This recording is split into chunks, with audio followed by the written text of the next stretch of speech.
Hi mga mare!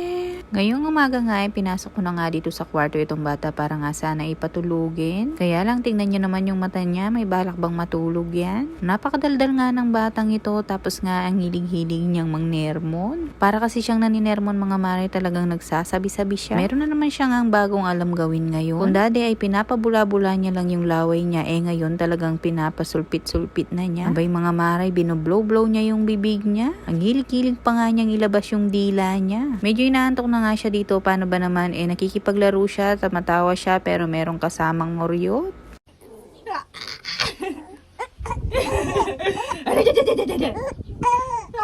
Ating kabusita na nado.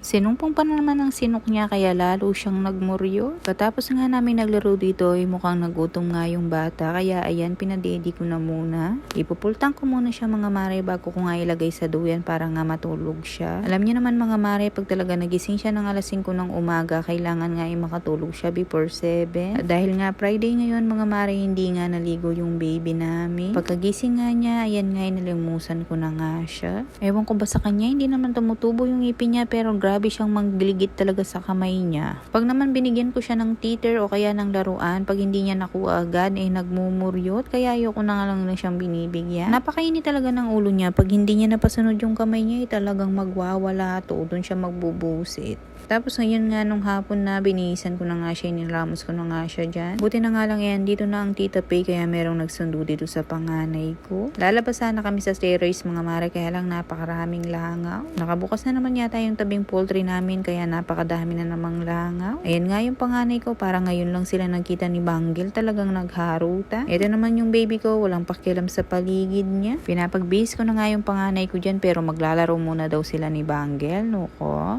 Napakasarap nga ng tulog ng hapon itong batang to. Nagumpisa nga siyang matulog ng alas 12 dyan mga mare, alas 3 na nga siyang nagising. At pagkatapos nga, pagkapasok namin dito sa kwarto, pinasuot ko na nga yung frog suit niya dahil medyo malamig na. Dahil malamig naman yung panahon, tinry na naman namin kagabi na hindi na sana mag-aircon, kaya lang nagwala na naman siya. Nuko, grabe nga yung iyak niya kagabi, naantok na kasi siya pero siguro naiinitan kaya nagwawala. Sabi nga ng Papa Choy, sindihan niya kahit 2 oras lang. Tapos nga pagkalamig ng kwarto, kahit binitawan ko siya, wala siyang muryot at haba ng tulog niya. Nilagay ko na nga siya sa duyan dito, pinapatulog ko na, hindi ko siya napansin mga mare, nandito na pala sa baba ng duyan. Nanonood kasi ako ng cellphone mga mare, hiniheli-heli ako lang itong duyan, nandito na pala siya sa baba. Nakatulog na nga siya dyan, kaya lang parang hindi pa nga siya sagad sa tulog, kaya ayan nagigising-gising pa.